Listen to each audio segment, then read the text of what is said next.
Want to know if a vehicle is 4BD using its VIN? Here's how. Locate the 17-character VIN on the dashboard, driver's door, or engine block. Use a free online VIN decoder tool from sites like ensa.gov or vincheck.info or a manufacturer's website. The eighth digit of the VIN is key. For example, Ford uses U to denote 4WD. The decoder report will show the original drivetrain. Remember to physically inspect the vehicle to confirm, especially if modifications have been made. For EVs, 4WD often means dual motor all-wheel drive. The VIN's 10th character indicates the model year, such as S for 2025, while the 8th often specifies drivetrain. For instance, GM uses 2 or 4 for forward trucks.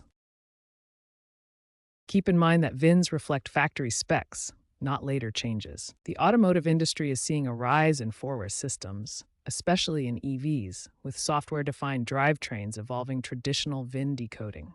Expect AI-driven tools and blockchain verification to enhance VIN accuracy in the future.